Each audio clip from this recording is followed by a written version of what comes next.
Bismillahirrahmanirrahim. Kemenangan besar.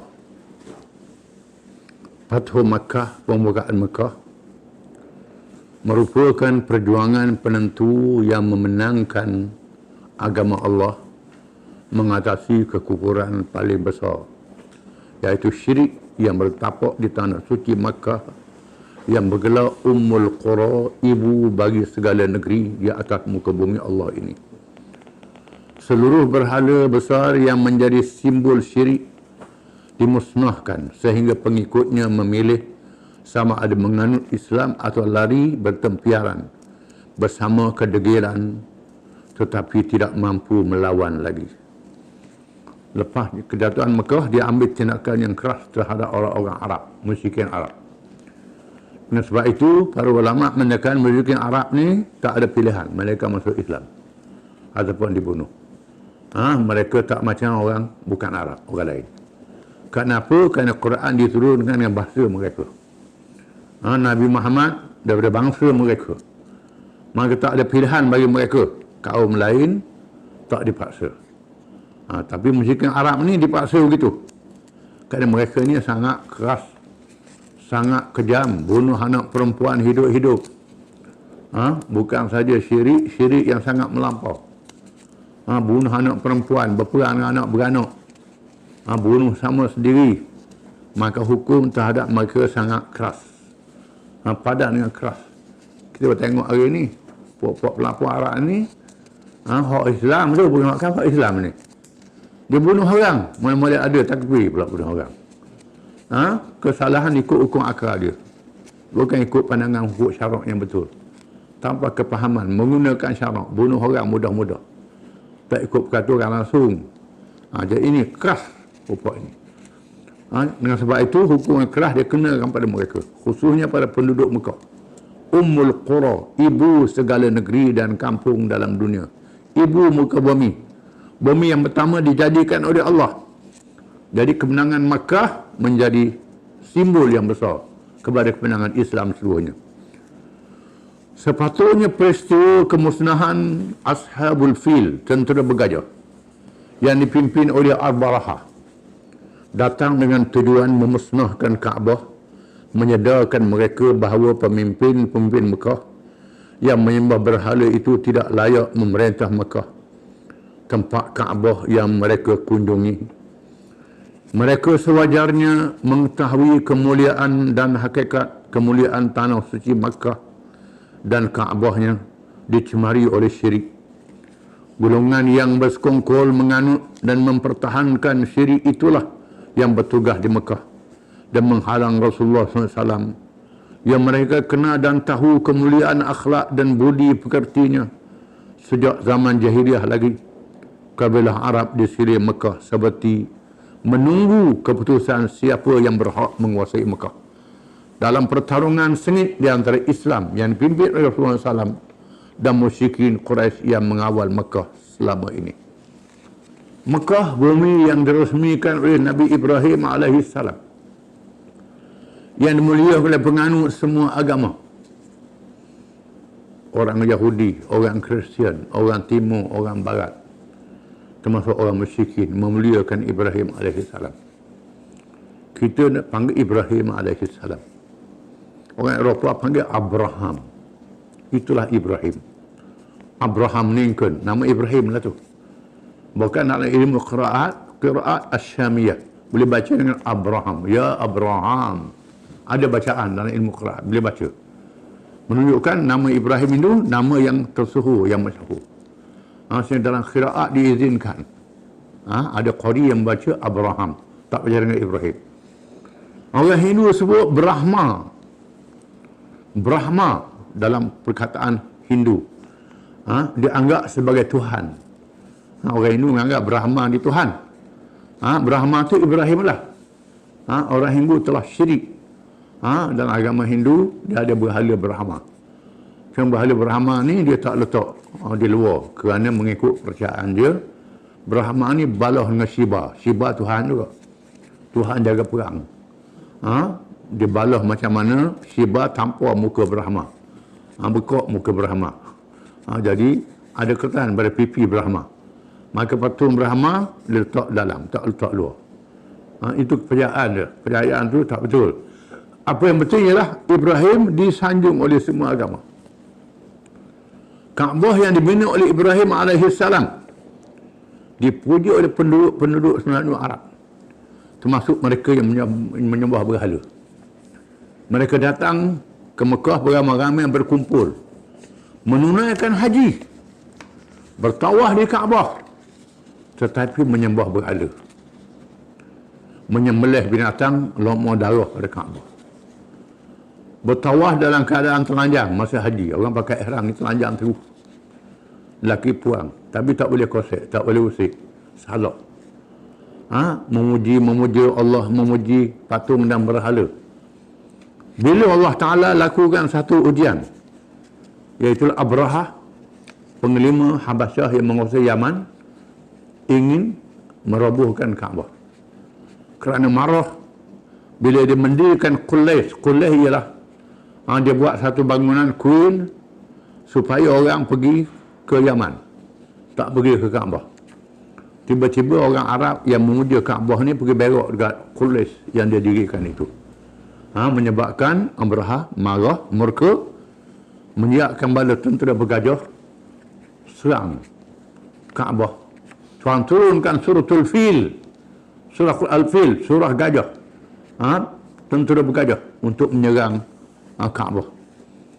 Bila siapa dia nak serang Kaabah, masa itu jadi pemimpinnya Abu Talib, Abdul Muttalib, datuk Nabi, tok kiri Nabi Muhammad SAW, Abdul Muttalib. Jadi ketua Mekah. Abdul Muttalib ini tidak menyembah berhala, menganut agama tauhid, agama Ibrahim alaihissalam, tak menyembah berhala, tapi dia dianggap ketua yang dia serangani daripada Quraisy.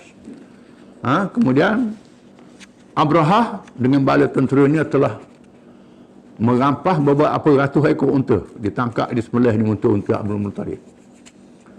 Bila dengar Abrahah datang nak serang Mekah, Abdul Muttalib pergi bertemu dengan Abrahah.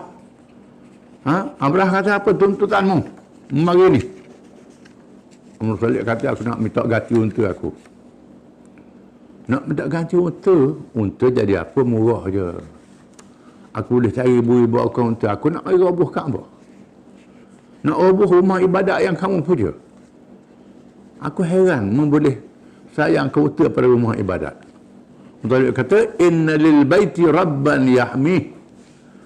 Rumah Kaabah itu ada Tuhan yang menjaga dia, kata Abdul Muttalib. Itu ada Tuhan, Allah Ta'ala yang menjaga dia. Ini keyakinan pada Allah Ta'ala. Ini tauhid. Inna lil baiti rabban yahmih. Bagi rumah itu ada Tuhan yang menjaga dia, kata Abdul Muttalib. Ganti unta tu. Ganti unta, Muttalib pun bersembunyi, duduk di bukit, memerhati, tengok Abrahah nak buat macam mana. Bila Abrahah siapa menghadapkan gajah dia ke Kaabah, datang burung yang berkawan ramai. Burung itu membawa batu, tayran ababil, menyerang tentera bergajah, dibinasakan oleh Allah dengan cara yang luar biasa.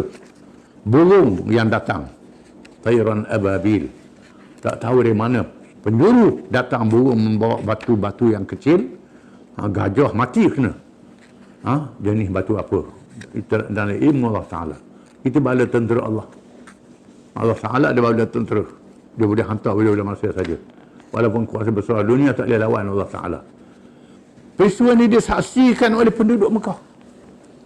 Sepatutnya mereka percaya pada Allah Ta'ala, tapi tak percaya pada Allah Ta'ala, percaya pada berhala juga. Bahkan Nabi Muhammad SAW diutuskan oleh Allah menjadi Rasul, membawa ajaran Allah di Mekah, ajak pada tauhid, meninggal syirik, tinggal berhala. Nabi dilahirkan dengan akhlak yang mulia, dimatikan ayah dan ibunya, dijaga oleh datuknya Abdul Talib, dimatikan Abdul Talib, dijaga oleh Abu Talib, supaya pendidikan Nabi saya langsung daripada Allah Ta'ala. Dizahirkan dengan sifat yang mulia, sifat yang amanah, yang benar, yang diketahui oleh seluruh penduduk Mekah. Memberi gelaran Muhammad Al-Amin, Muhammad yang paling amanah. Gelaran diberi. Dia anggap orang yang bijak, Ditunduk kebijaksanaan Nabi menjadi hakim, menyelesaikan bila mereka berbalah pada masa mendirikan nak baiki Kaabah. Mereka saksikan, mereka puji-puja, diajak dalam perundingan mengadakan tahaluf, kesepahaman di antara kabilah Arab untuk menghadapi musuh. Diajak Nabi dibawa oleh pak saudara Abu Talib, dan tak dihalang daripada hadir dalam bilik itu walaupun usianya yang terlalu muda. Mereka saksikan kebijaksanaan Nabi SAW. Tetapi malangnya bila ajak beriman pada Allah sahaja, tak percaya. Sekarang bila Nabi dilantik menjadi Rasul, mereka tolak. Bukan tak percaya pada baik dia, tak percaya pada agama yang dia bawa, pada la ilaha illallah. Akhirnya Islam menang. Mekah dibuka, dibersihkan dari segala syirik, mengajar mereka supaya kembali kepada Islam. Perdamaian Hudaybiyah dan suasana selepasnya memberi ruang menentukan sikap. Ternyata ramai juga yang menganut Islam di masa itu, menunjukkan fitrah menerima Islam wujud dalam diri manusia sekiranya tidak diganggu. Bila berlaku perjanjian Hudaybiyah, Nabi nak masuk Mekah. Setelah bermimpi masuk Mekah dalam keadaan aman dijanji oleh Allah, Nabi yang telah meninggalkan Mekah berhijrah ke Madinah, suruh sahabat-sahabat dia bersedia untuk berumrah di Mekah. Kerana Tuhan sudah izin, Tuhan janji nak buka Mekah. Ini ujian pada sahabat-sahabat, bukan Nabi SAW saja. Siapa dekat nak masuk Mekah dihalang oleh badan tentera musyrikin, tak dibenar masuk, dihalang. Nabi hantar Sayyidina Uthman ditangkap, tak balik. Nabi berbai'ah untuk menyerang Mekah. Bila Nabi berbai'ah untuk menyerang Mekah, mereka takut, mereka hantar wakil berunding meteraikan perjanjian Hudaybiyah. Dalam perjanjian itu tak benar masuk Mekah pada tahun itu, masuk tahun depan. Sahabat-sahabat sangat berat, kerana mereka datang nak masuk Mekah sudah pakai ihram, buang pakai ihram, termasuk sembelih binatang. Allah Ta'ala suruh sembelih binatang ternakan, dibahagikan daging dia sebelum buang pakai ihram, dalam keadaan berat. Perjanjian itu tak benar ganggu orang masuk Islam. Jadi masa perjanjian Hudaybiyah ni menyebabkan orang berani masuk Islam. Kabilah-kabilah yang sedang menunggu keadaan aman masuk Islam. Ini belum berpatu Mekah. Bila suasana tak ada ganggu, banyak orang masuk Islam. Adapun pembukaan Mekah benar-benar menjadi kejutan yang menggerakkan mereka yang bersedia untuk menganut Islam. Apabila ada negara pelindung yang kuat, selepas itu Islam menunggu kedatangan rombongan yang datang mengaku menjadi orang-orang Islam. Sebaik saja berlaku pembukaan Mekah, berduyun-duyun rombongan Arab kabilah, pemimpin mereka datang nak masuk Islam. Orang-orang Badui yang kasar, kita akan baca kisahnya selepas ini. Mereka datang masuk Islam dengan berbagai-bagai cara. Orang Badui, cara dia kasar. Ada yang datang seorang, ada yang datang rombongan, ada yang datang ketua, dia datang macam-macam. Dalam hadis, datang berjumpa Nabi nak masuk Islam, puasa nak kecing, pergi penjuru masjid, patah kecing dalam masjid. Sahabat nak pergi hambat, Nabi kata jangan, biar dia kecing puas-puas. Dia kecing puas-puas, lepas tu basuh tempat dia kecing. Itu mengajar hukum. Kalau Nabi panggil dia, ni tempat orang semayang, tempat orang ibadat, bukan tempat buang air kecing. Ajar dia, pujuk dan dia masuk Islam. Ada yang datang, ya Rasulullah, saya nak masuk Islam, tapi nak minta berzina. Boleh tak? Bagi saya halal, saya tak mau kahwin. Nabi kata tak boleh, keji. Macam mana kalau orang berzina dengan anak, dengan adikmu, boleh tak? Tak boleh. Dengan kakakmu, tak boleh. Dengan makmu, tak boleh. Dengan adik-beradikmu, tak boleh. Saya tam dengan adik-beradik saya. Macam mana dengan anak-anakmu tak boleh, dengan orang lain tak boleh. Anak-anak orang lain tak apa. Itu tak betul. Manusia hidup bermasyarakat. Ya Rasulullah doakan, saya benci pada zina. Nabi doa, tepuk dada dia, doa, benci pada kemungkaran dan masuk Islam. Ada yang datang masuk dengan utur-utur dalam masjid. Orang tambak dia utur di luar tu. Kalau masjid di Mekah dia tak ada tangga dapat kita ni terus lalu masuk dengan utur-utur. Masuk dengan utur-utur masuk dalam masjid. Terkejut sudah orang masuk utur masuk dalam masjid. Mana Muhammad? Nabi layan dengan lembut. Orang tu duduk di geng-geng. Tanya Nabi. Kamu ke suruh orang percaya pada Allah? Nabi kata ya. Muka suruh orang buat baik pada orang? Ya. Muka suruh orang ambil harta orang kaya bagi pada orang miskin? Ya. Aku Dimam bin Sa'labah daripada Bani Sa'ad. Aku datang nak masuk Islam. Rupa mari nak masuk Islam, masuk dengan utur-utur. Macam-macam jenis. Ini. Bila berlaku pembukaan Mekah, banyak rombongan yang datang. Kabilah-kabilah. Kita baca, panjang kisah-kisahnya. Itu selepas pembukaan Mekah. Seterusnya, Batu Makkah ni melahirkan beberapa hukum. Perkara hukum.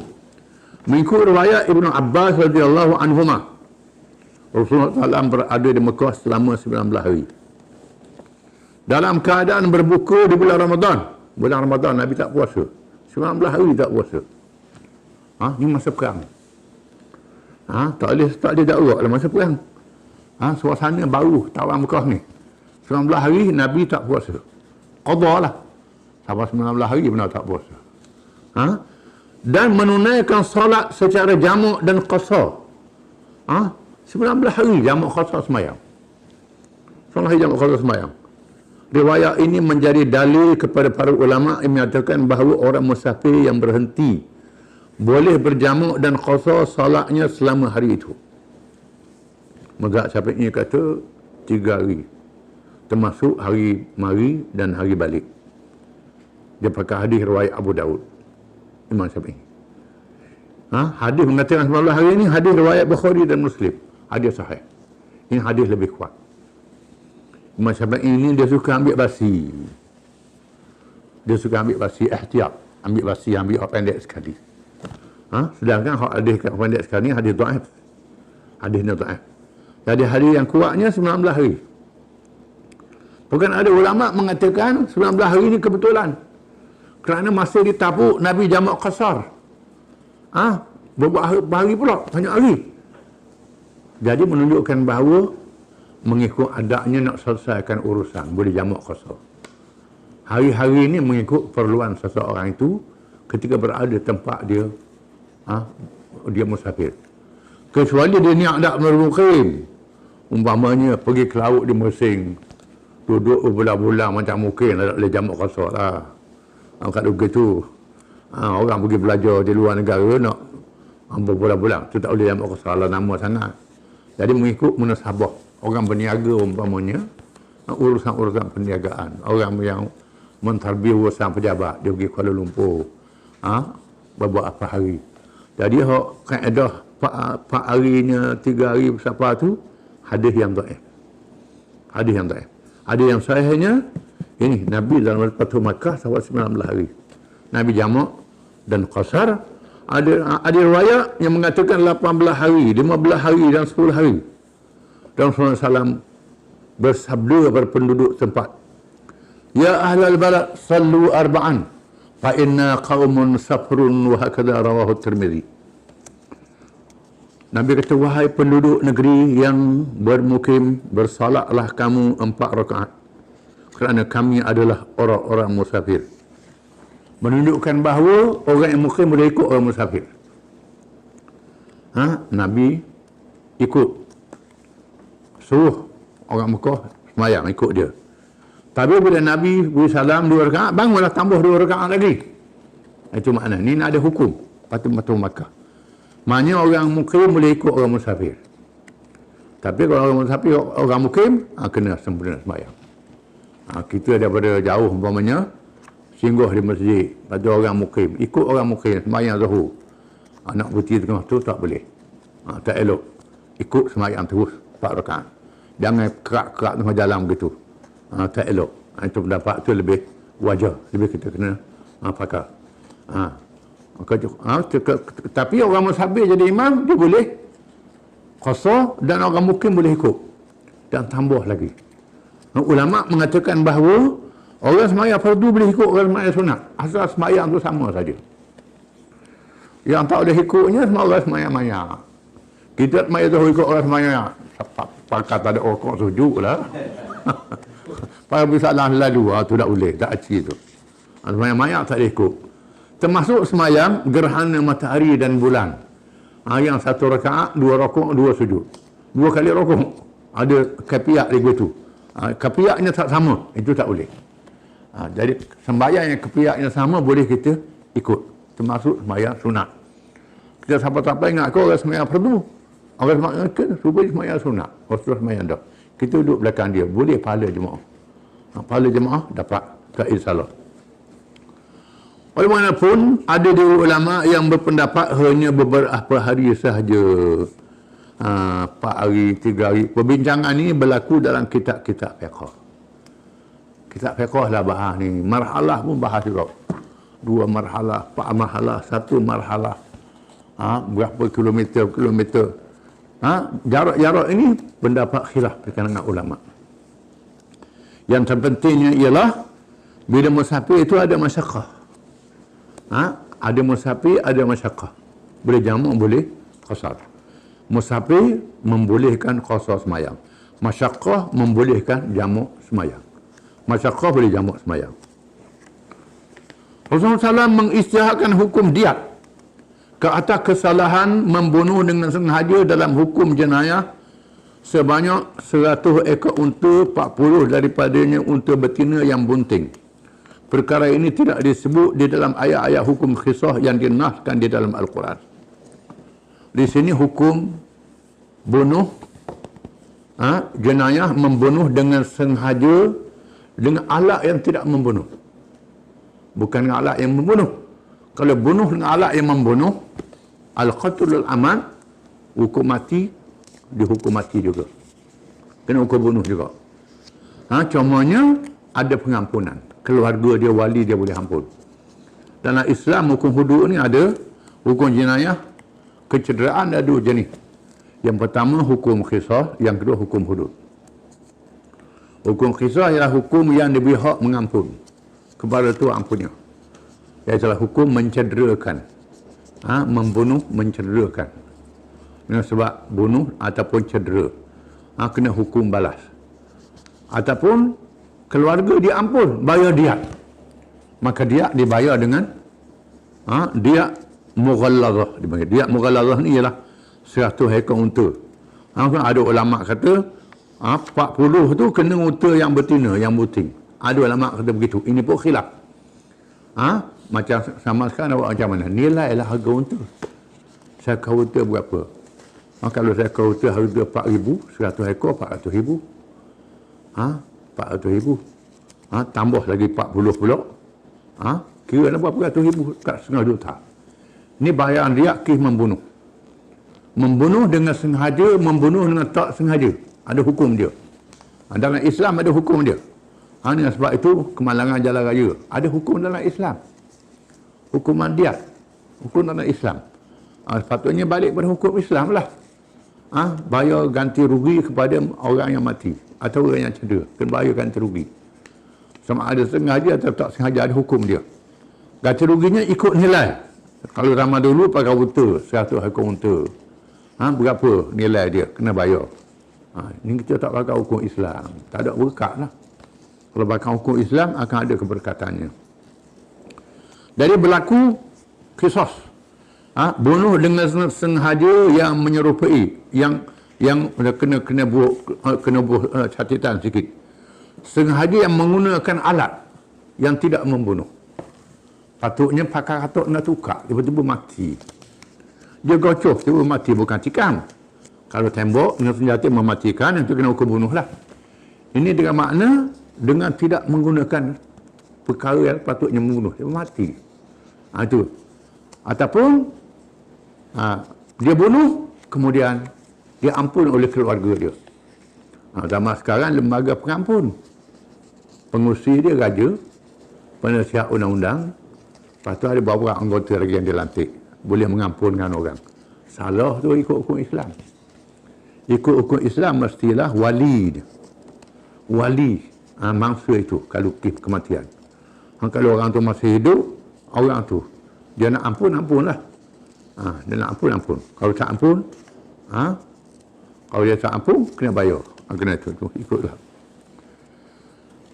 Di masa Fathu Makkah juga berlakunya peristiwa seorang perempuan bangsawan dari Bani Makhzum melakukan kesalahan mencuri yang menepati syarat dijatuhkan hukuman hudud dipotong tangan. Di mana hukum hudud potong tangan pencuri ini ada syarat. Syaratnya mesti barang berharga. Mengikut nilainya barang berharga. Zaman dulu 4 dinar. Dinar zaman dulu. Dinar zaman sekarang ni harga lain. 1 dinar berapa tak tahu duit emas. Ikut nilai sekarang lah. Tak boleh pakai nilai yang zaman dulu. Zaman dulu harga kubah sekor RM5. Kubah RM5 penuh zaman dulu. Jadi zaman ni curi RM5 nak potong tangan juga tak boleh lah. Kubah berapa ribu sekarang ni. Kalau di negara Arab dulu dia ke sekor kambing. Sekor kambing berapa ringgit? Penuh tahun 50-an seekor kambing ni dalam RM20. Sekarang seekor kambing berapa?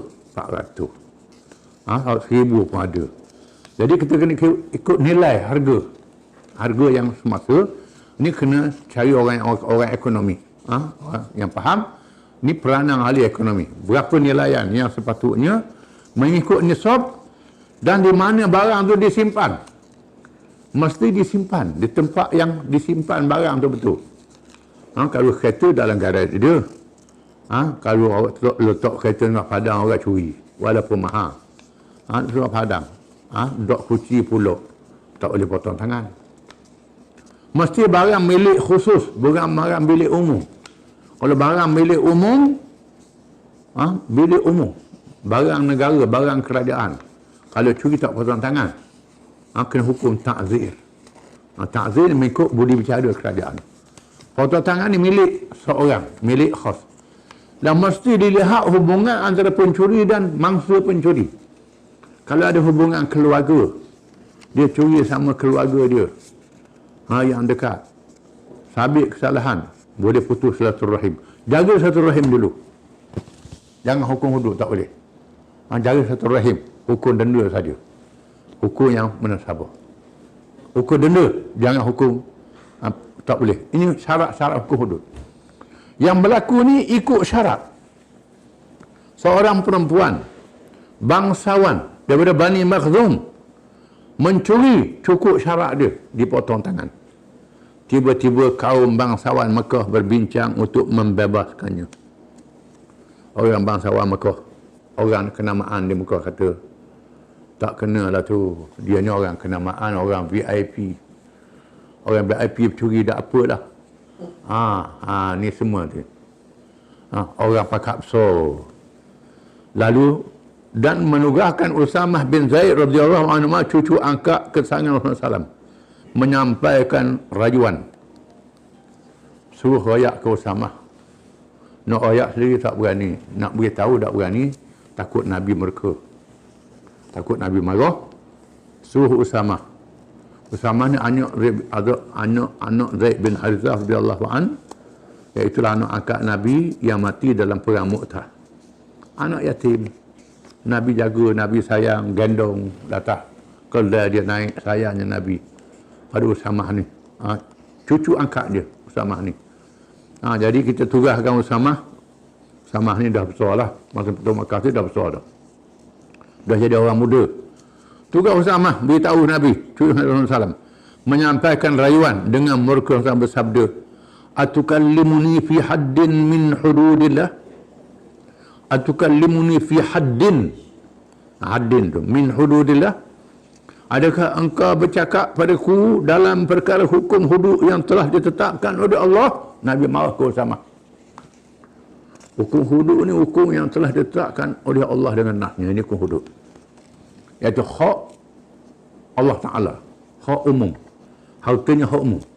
Ada berkisah tadi hak manusia, nyawa manusia boleh hampun, hudud tak boleh hampun. Bila bawa ke mahkamah tak boleh hampun. Kalau selesai di luar mahkamah tak apa, selesai luar mahkamah dulu. Bila bawa ke mahkamah tak boleh lah, kena jatuh hukuman. Ini menandakan bahawa bila dibawa ke mahkamah, Nabi mesti hukum. Jadi Usamah minta rayu. Nabi kata, meminta hudud Allah Ta'ala.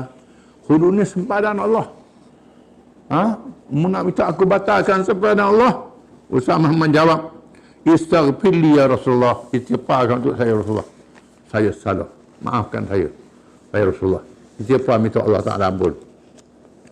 Kemudian Rasulullah SAW pergi ke masjid dan berucap, amma ba'du fa innama halakan nasu qablakum annahum kanu idza saraqa fihim asy-syarif tarakuh wa idza saraqa fihim ad-dha'if aqamu 'alaihi al-had walladhi nafsu Muhammadin biyadihi law anna Fatimah bint Muhammadin saraqat laqata'tu yadaha. Maksudnya adapun selepas itu, selepas memuji Allah dengan pujian yang layak dengan sifat ketuhanannya, maka sesungguhnya binasalah umat di zaman lampau sebelum kamu apabila berlaku dalam kalangan mereka orang bangsawan melakukan jenayah mencuri, mereka tinggalkan hukum hudud, dan apabila orang yang lemah melakukan kesalahan mencuri lalu mereka memotong tangannya, demi Tuhan yang diriku berada dalam tangannya, kalaulah anakku sendiri Fatimah binti Muhammad mencuri, nescaya aku potong tangannya. Ini tegas. Ini umat zaman dulu, iaitu umat Bani Israel yang berpegang kitab Taurat. Di mana hukum hudud ni ada dalam kitab Taurat. Sama hukum yang ada dalam Quran. Membuktikan Nabi Muhammad adalah Rasulullah. Orang Yahudi patut dulu masuk Islam. Kerana beberapa hukum dalam Taurat itu ada dalam Quran. Dengan sebab itu orang Yahudi sebut al-maghdubi alaihim. Mereka yang sangat dimurkai oleh Allah, iaitu orang Yahudi yang tahu benarnya Nabi Muhammad SAW tapi tak masuk Islam. Antaranya ialah hukum hudud. Yang ada dalam Quran, hukum potong tangan ni ada dalam kitab Taurat. Tetapi orang Yahudi membeza-bezakan antara bangsawan dan tidak bangsawan. Bila orang bangsawan mencuri, tak kena hukum hudud. Termasuklah yang berzina, tak kena hukum hudud. Orang lemah, kena hukum hudud. Lalu mereka ubah hukum zina kepada lomo muka dengan arang. Arwah dengan haram. Hukum hudud dibatalkan. Ini cerita orang Yahudi. Jadi kalau kita orang Islam, pindah hukum Tuhan, macam Yahudi lah juga. Ikut perangai Yahudi. Ini tak kena. Kemudian satu lagi, orang Yahudi ni bila orang bangsawan buat salah, dibebaskan. Jadi hukum ni untuk orang lemah saja. Orang yang pangkat tinggi tak kena hukum buat salah macam mana pun. Ini satu pendekatan yang zalim, yang tak betul, dimurka oleh Allah Ta'ala, dimurka oleh Nabi kita Muhammad SAW. Peristiwa ini berlaku pada Fathu Makkah. Jadi Fathu Makkah ni banyak memberi pengajaran. Wallahu a'lam.